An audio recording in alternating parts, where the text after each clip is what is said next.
Today I'm going to be reviewing 3 of my viewers' games in order to see what they can improve on. And, you know, maybe help you improve along the way. If you enjoy this sort of content, make sure to like and subscribe. I might do more of it in the future. Let me know what you think down below, and let's get into it. Alright, jumping into our first replay here, we have the Chump Sprinkler on Mahi Mahi Zones.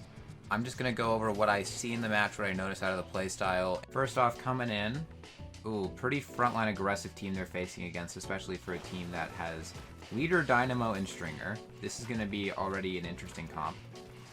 Trying to push right there, considering you have a Leader and a Dynamo, actually not a terrible first idea, although none of you on Snipe is a little frustrating. There we go. Good maneuvering around the bomb, good sprinkler position. In general, you might want to try and throw it up higher in that middle spot to try and paint mid a little more, but probably fine where it's at.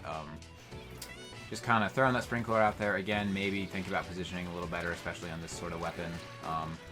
I'm noticing you're kind of playing a lot more frontline and dying to that whale. Yeah, that'll happen. So, good spot to set up sprinkler there. Try and paint up a little bit. Just try to get special. Chump is very helpful, especially on a map like this, so that's a good call. Chump comes out perfectly on that zone. You are pushing up with it, which is kind of questionable. Stringer's not the kind of weapon you necessarily want to be pushing directly, but you did know where to back up, which was good. Unfortunately, that whale comes out again, not targeting you though, just trying to make the most painting that zone, painting up around you. Good idea to paint around back there so you can't accidentally get flanked, even if there's not anyone there directly. I do like that. I will say one thing I'm noticing generally is that you're kind of just painting with the Stringer. You're not taking a lot of charge shots, you're not really trying to poke at people. And that feels a little bit like potentially wasted potential. I think you definitely could benefit by trying to get a few more picks and trying to use that range you have on these more short range options to make sure you and your team can't get rushed down or outpainted. But you are doing a good job of holding zone, which is key. You're not really overextending, you're putting good sprinkler placements. Generally being pretty aware of the game and where people are at, which is good. Triple splashdown comes out on that zone and caps it, as it'll do. Just kind of painting up here. I'm not the most familiar with the Stringer playstyle, but I definitely know from when I've played against them, some of the best ways to use them is to use the arrows to kind of combo into one another and be a bit of a trappy playstyle, especially in a situation like this on retake. On a map like Mahi Zones, which good map mode by the way. The splashdown comes out. Oh, you just barely can't get back out of it in time. That is just the blight of triple splashdown. Sometimes it's just at GG's. Just work on those splashdown cancels potentially. Even if you die to it, at least you could have traded there potentially. So, I don't know. Something to work on. Key thing that I'm noticing here is that when you place your sprinklers, you tend to be placing them on the front side instead of on top. Obviously, it depends on the map and depends on the context, but generally, especially on zones, it would be better for you to be throwing that sprinkler on top of the sign because then it kind of generally paints around the middle area and stalls a much larger zone. Especially doing a better job of stalling on the enemy's team side comparative to yours. It kind of stalls in general around mid rather than just on your side, which generally painting up your side is not the hard part, it's painting the enemy team side. So that's one big thing I'm noticing. Think about, this goes for anyone using any subs, definitely try and put a little bit of thought into where you use your subs and where they're being the most useful, because a sub is basically a tool that lets you well, for a lot of them anyways, it's a tool that lets you poke someone from further away without putting yourself in direct harm with your main or special weapon. So, definitely think about something like that a little more. Would they be kind of my big thing I'm seeing. In general, though, you're doing a pretty good job of painting up. You're holding the area well. You go for the cooler, good pick. You are pushing up, but you're using that cover a little bit. Good hit right there. I think that might be your first kill of the game, funnily enough. Standing back away is gonna camp that jump. There we go. Does not get the kill. Thankfully, you are running Thermal Link. Actually, good build for the weapon. We love to see it. Just kind of painting up mid here. You see the guy rushing you down. You kind of need to back up here. You do try to push up. Okay. Let's talk about that. Weapon rules. So you got to know what your weapon is going to do in order to know how to optimally play it. This is not the best example because you have a very weird team composition, as will happen in solo queue. So of the things on your team, you definitely want the Leader to be staying back more comparative to the Stringer, who normally would stay back, but you don't want to have this many people this far back, so it's kind of weird. And with the Dynamo too, it's a little funky, but generally speaking, like if you're a Stringer and you're getting rushed down like that, the best option is definitely not to fight. It's most likely just to back up and potentially get a team to help engage, or you know, paint from a little further away, use your range. Like There are other things to do in that situation. If you're getting rushed down like that, you definitely do not want to be the guy who is trying to take... You don't want to be the tap-shotting E-leader up close unless it's like the last resort. So, don't... If you can, try to avoid doing that, and this generally goes for anyone who plays backline. If that's the position you're in, it's better for you to always try and back up a little bit than to fight up close. Sprinkler out there. I do actually really like that sprinkler placement, but I don't know if that's you. You see the guy, you're doing it again. Yeah, that's a bad habit right there. Seeing the guy over there, and instead of backing up and taking shots from a distance and forcing him to come to you, going straight up to him and trading. That's definitely a bad habit that I'm seeing from this viewer we're watching. You should definitely work on that and make sure you're doing a bit of a better job at trying to keep your distance from these. On the respawn here as the zone ticks down, I think that's going to be game, right? Yeah.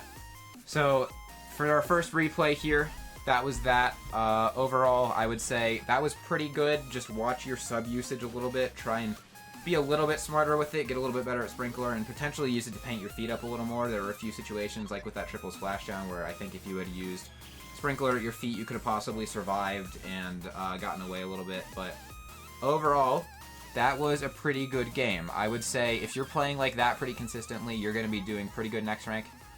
Just focus on those few things. Here's that second game here. This is from the same rotation, so it's Mahi Mahi zones. Let's go ahead and see what another game looks like for them. Alright, so right off the bat, something I'm noticing is that their team comp is a lot stronger. They have a lot more mid-range pressure in the Stamper and the Ringer, both of which are pretty good for zones, I would say, especially with the Crab. The thing I'm noticing about the enemy team is that I feel like Range Blaster is going to be a problem for them with what I've seen from their last game and their current playstyle, so we'll have to see. Sitting behind this ledge here, there's the Range, just trying to take shots, arc over that ledge, try and get some chip on it. That Range poking around, though. They try to push up to the Range. Now, I know what you're thinking. I was talking about the frontline stringer not being good, right? You generally shouldn't do that. But in this specific instance, I actually like that play. The way Range Blaster likes to play is at its specific range. If you get in the in-between or up close to it, that thing is going to... It cannot fight you. It will lose. So even in this instance, if you something like a stringer, that's pretty easy to, if you desperately need to, tap shot up close. It's better to push up to the range and make it fight at a weird distance for it than to sit behind that ledge and let it poke at you while you try to arc over the wall. So I actually do like that call. In general, though, I would like to potentially see you sit back a little further rather than being up as close. But in that specific instance, good call. I like that. Hating up zone here, obviously. Chip coming out from that Stamper. Good chump right on the zone to just try and hold it. You do die, unfortunately, but the chump does come out and gets a pretty good amount of paint. Obviously, range up on that snipe is not what we love to see. Setting up that Sprinkler and spawn, trying to get chump again. That's fine. You don't particularly need Sprinkler up front right now, so it can't hurt. One thing I am noticing is that you keep going lower. I don't love that. Oh, you see the guy there. You do get the kill on it. You get killed by the range before the chump comes out, though. Okay. So I want to talk about deciding priority. So when you are in a situation like this, it can be kind of tricky to decide what to prioritize. Obviously, we saw the enemy team had a guy on snipe, there was the player pushing around side, and you were close to special.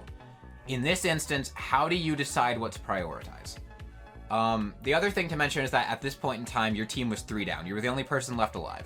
Generally speaking, if your team is 3 down, it is almost always better to just back up. Going up and trying to push forward on your own will not do anything, because best case scenario, maybe you get a double and die. But it's way better to have your full team of 4 to push up and for you to just get your special and wait a little bit so you guys can coordinate and push together. Obviously in solo queue, that's a little less consistent. This is just generally speaking. But that would be my recommendation in this instance, is that if you look up top, and you should, if you're playing Splatoon, be glancing up at top to see who has special ready, when is things getting used, like who's alive, who's down. It's generally way better to do that in my eyes, but yeah. The one thing I would say here is that you actually did do a decent job of prioritizing over who you should be targeting. It's very tempting sometimes to see the guy pushing around and go, okay, I have a second, I should take a minute and try and clear snipe a little bit so I can push forward and fight behind me. But generally that just leads to you getting pincered. So taking the initiative to try and get the guy coming from behind you first and ignoring the other guy while standing behind the little block thing there was definitely the right call. But as we can see here, you did die with special, unfortunately, which would have been way better, especially for Chumpet being able to freeze that zone at least, and allowing your team to push up with it. Especially since all your team, as we can see, is now respawned, it definitely would have been the smartest option in this case to just back up and sit back a little bit, take some shots from a little bit higher in spawn, or something like that, in order to potentially try and have that special with you and ready to push when your team comes back. But that's a bit of a semantics thing. Like, you did the best options from the position you were at, I feel like. So, just think about potentially keeping an eye on that more and staying back more, if you can. So as you can see, you're the only player left alive. You do sit back. Good call. You get one. The range just pick you, but you at least sat back and got one. And you built jump up again. It's unfortunate the range got you, but sometimes that's just going to happen even in spawn. Overall, good call. You see that Stamper sitting there? You're taking pot shots, trying to get some chip in. Get the Stamper. There we go. You're doing a good job of prioritizing when and where to get guys out of your base. Good chump placement. You knew exactly where that was going. Launched it straight at the zone. Set up the sprinkler, and you guys did recap zone a minute ago. I didn't say that. Good. Good play. Good positioning there. It's almost like you did exactly what I said in the clip to do before. You figured that out. You already knew to do that. You just didn't do it. So, yeah. Good job. Good way prioritizing that. Even in spawn sometimes with the things you're fighting Blaster, you're fighting Stamper. Like, you're gonna die in spawn sometimes. But you did the best thing you could. You forced him out of your spawn. You used special to allow you to retake with your team and push up a little further. You guys coordinated well. You pushed well. Overall, like, great retake. Good job. Specials coming out. Enemy team dropping the wave and the rain on zone. Oof, that's nasty. Sprinkler, oh, fighting that Stamper up front. Don't do that. That's a no-no. Nope, stop. Don't do that. You do panic, you get the chump off at least. Yeah, don't do that. This is a bit of a trend I've been noticing from this player, is that they do keep trying to fight things up close. You're a backline for a reason. You should be staying back a little more and sit on that snipe and paint the zone from there because you're really good at that. But you're not going to win against a Stamper in an up-close 1v1. It's just not going to happen. You just need to play to your range and sit back a little bit more.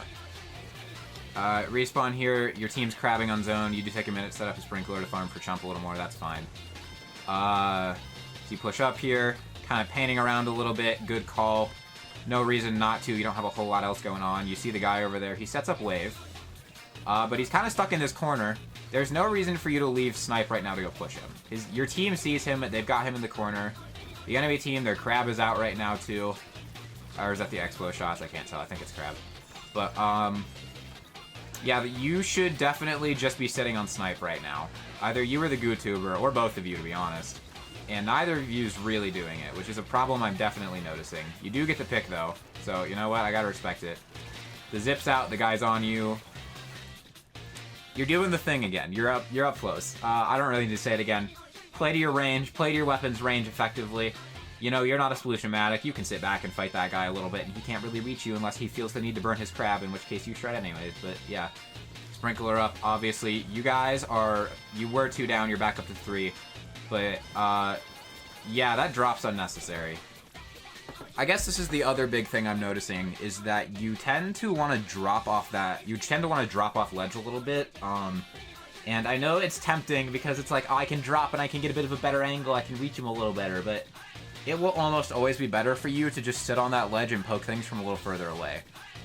It's way harder for everything to rush you down, and even the stuff like the range that can poke you a little bit, it's way easier for you to fight it and be able to back up from where you are compared to just dropping on ledge and just getting combo food by everything, including the guy who popped crab on left there. Like, jumping up to snipe here is definitely a better play, but I would have just sat on that ledge a little more and played for a little bit, see if you could get a pick at least. The guy's zipping. You see him zipping. Good pull away. You see him zipping to you. You guys are 1 down, but your guy's on respawn too, so it's going to be a minute. And you did it again. Don't take those up-close fights. I know it's so tempting. It's so fun. Like, what if I can tap shot him? But don't do it. Actually, great sprinkler placement. Forced him to move, or forced him to get up and shoot the sprinkler and stand in the open so you can very easily see him. Good job arcing those shots too, trying to poke over that wall. Great use of the weapon's effective range. There you go. Good sprinkler too. Alright. And good jump on the zone there. Try and stall it a little more. Push up a little bit. You do not see the guy who's behind you. Yep. That guy, he was visible. He was on your left there. I watched him stand up and swim behind you. Obviously, it can be easy to miss things like that in the moment. But you just gotta try and focus a little more and make sure you can be a little bit more aware of where everybody else is. It's just a skill you develop over time. The wipeout, oof. They have the lead going into overtime here. I think that's going to be game. Even trying to get some picks there. You did the best you could do in that instance at the end. Good job using your effective range, but yeah. The one thing that I noticed the most is that you seemed like you had a bit of a hard time coordinating specials and pushing with your team. Obviously, at solo queue, it's going to be a little harder. But generally speaking, you also just kept trying to get up in their faces a little bit too much. And on anything other than maybe that range, you don't really want to be doing that. You're way better just shooting shots in the zone and painting it and basically stalling it. Yeah, so that's kind of what I noticed. Take that to advice. Use your weapon's effective range a little more. Don't try and get a little too up close and personal because of the satisfaction of the capture. Alright, on to the last code. Alright, on to our last replay here. We have another Zones game. It's Zones on Ship Shape this time. Ship Shape I feel like is definitely a little bit better of a stringer map. Looking at initial comps here, both teams do have that stringer. As I mentioned, the other team's a little bit more heavy general focus. Both teams have an X-Flasher too, which is interesting. Obviously, the other team with that tent and that heavy is going to be a little bit harder to fight. Setting up Sprinkler on that face, I actually don't hate that. Good, decent Sprinkler spot, I would say. That tent shield coming through zone, using your insane DPS to chip away at it, actually not a terrible play. The one thing I will note, though, is that... Oh, this is a bad spot. You definitely should have pushed up a little further, but you did know to jump out. You know what? That is worth a lot, actually. Knowing in that situation that you need to jump out and preserve your special is definitely worth it, because this gives your team a better chance to retake. The one thing I did notice, though, is that you did use your special when half your team was still down.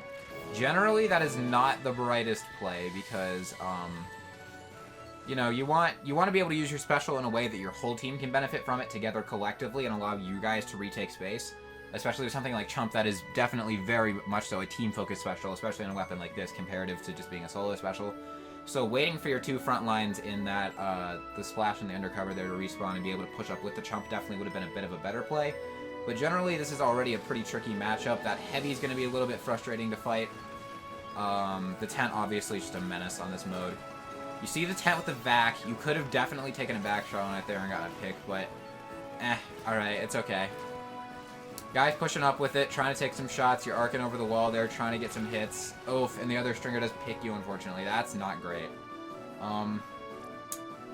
The one thing I would say is that as a team, you're not doing a great job of taking space. There have been a couple opportunities where I feel like you guys definitely could have pushed up and gotten a pick or two.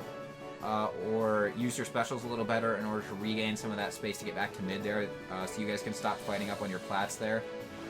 But I would say that is definitely your biggest weakness. This is definitely a challenging game, for sure. They are one down right now. You guys have a special coming out. The slider comes out. You're fighting the zone. You're about to use yours. Definitely good job pushing up with that. No reason to not shred a few of those chumps, to be honest. Alright, that's fine sprinkler replacement, but definitely get back up top real quick here. There you go. Use that height to your advantage. Use those walls to allow you to poke a little bit, be a little safer. And even allowing you to paint up that jump. That's really smart. I actually really like that positioning. Good pick on the Explo too. The Storm does come out, but that's alright. Sometimes can't do anything about that. It's an Ink Storm moment. The Chump and the Storm combo coming out on zone can be pretty hard to contest here, especially with the whole enemy team back up. Oof, and the Vac. That's real tough. You do get the jump. Alright, Chump comes out. You're 3 down. You're... Oh, yeah. Yeah, that sucks. That just happens sometimes. I don't have a lot to say. You were doing a pretty good job with spacing, setting up Sprinkler, using Chump. I potentially would have liked to see you stay up a little bit higher, not fold to that Storm as easily. One thing that I see a lot of players, especially a lot of people who don't have 1,000 hours in both of these games like me, tend to kind of fumble to is that they see an Ink Storm and they're like, I need to get out of the Storm. The Storm will chip damage me. And I would rather someone get out of it than stay in it and die. But also, Storm takes a while to do a lot of chip damage. You can poke in and out of that Storm and play around the edge of it a little bit, and it's not that big a deal. And it moves in an exact straight line from the angle it was thrown. So if you can see that, or you can figure out the angle, it's not super hard to figure out where to play around the edges, or to trace it in a certain way so that you can play around it, but don't have to be directly in it for the whole time. So definitely don't let Storm absolutely 100% force you out of an area like that, because there are 100% ways you can pretty easily play around it and not just get completely zoned out like that. Because I think if you had stayed up top and played around that storm a little bit and held that plat area a little, you probably could have held off the opposing team for a little longer, got some more picks. Potentially used your chump as a bit more of an aggressive tool to hold them back in there. I don't know ship-shape callouts. I haven't memorized them. They're like plat area, the flat zone in front of zone there. But yeah, that's kind of what I'm noticing about this specific play. Obviously, it sucks that your teammates all went down right there too. But the opposing team got the high ground and just kind of mowed you guys down one by one. And unfortunately, because of the way things played out in that specific instance, there wasn't a lot you can do. Now all you can do is try and get retake, and that time is ticking down fast. I'd highly recommend you play for special a little bit here. As you're doing, good job. You see those chumps coming out, actually going to be pretty good. Try and play it safe. I would chump the zone there. There you go.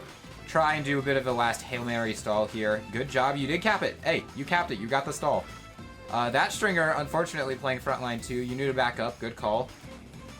Oof, good pick over the wall. Great pick using those stringers, arrows, a bit of a rebound. Good job. Sprinkler placement. Alright, good enough. Not a particularly strong sprinkler map. One thing I will say is that you could set up sprinkler on the ledge between the two bridges, and I think it's a little bit of a better spot to paint both sides of the zone. But I don't play that many weapons that have sprinkler that often. I play light touchers occasionally, that's about it. So I'm definitely not your guy. You see that vac, whatever. He's just going to keep vacking while the guy takes shots at you. Now you need to be a little wary of that zone. Oof, they do cap it with the vac, and the chump on that zone too is going to be rough. You're going to... Okay. So in this instance, I would have waited on that chump. I think... Actually, you should have waited on that chump. Not I would have. I probably would have used it the same way you did in a bit of a panic, because I want to get it off in case I die to this Explo. But I think if you had just waited and backed up or moved forwards a little bit, you probably could have won this 1v1 with the Explo. And you probably could have killed him and then been able to use the chump in a bit more of either a defensive or a far more offensive position rather than just a general panic chump in kind of the general area. I think that definitely would have been a lot more helpful and probably could have helped you guys stall this zone out a little more. Also would have let you continue to hold the high ground, but obviously from what happened, now you just got to work on getting back in. They do not have a lot of time left. Good job taking shots at that heavy. That is a pretty decent thing to target. You guys are obviously 2 down, but with this little time, you kind of got to try to do something. Try and build up a chump right now is definitely what you should be doing. Chump built, pop that ASAP, throw it onto the zone. Oof, the vac on the zone is going to be rough. They do slide her in and cap it. Okay. So if you guys can do a decent enough job at stalling the zone here, the vac cheese. Oof. That's a rough spot to be in. After that initial chump, you probably should have tried to push high ground a little more. Because I think from high ground, you probably would have been a little safer, especially behind that wall, and you probably could have been able to poke some more shots. I could be wrong on that, though. I'd have to go back and look at what the enemy team was doing. It's such a positional... In a situation like this, it's so important to be able to try your best to be generally aware of the opponent's position, like roughly where they're at, and kind of keep an eye on that, because if you can do that, you can know where it's the best option in order to push to. Obviously, even I couldn't do it, and I'm spectating later, so it's a challenge for sure, but it definitely would be helpful if you could do that. 5 seconds left on that clock. Yeah, that's gonna be game. Yeah. Your team did, you included, did a bit of the number one sin, which is staggering, which is that you die and you immediately push back in while another 1 or 2 of your teammates die, and then they push back in, and the third guy, and then it keeps happening, and you guys, it basically leaves the opposing team just fighting 2 people the whole time instead of fighting a full team of 4. I think if you put a little more focus into slowing down a little bit at certain points, at optimal points, and waiting to push in with your team, it definitely would, it would help you out a lot. I think that would definitely help with some retake things. It would help with holding positioning. Yeah. The one thing I do want to compliment you on is that you do generally a phenomenal job of not overextending, which is good. You're a stringer. You should not be overextending. But you never push too far. You always, generally, you tend to fall back when you need to. Phenomenal job at that. You know exactly when to stop pushing, especially on zones. I tend to see a lot of players try and push up more and like hold people in their spawn and not even let them get remotely close to the zone.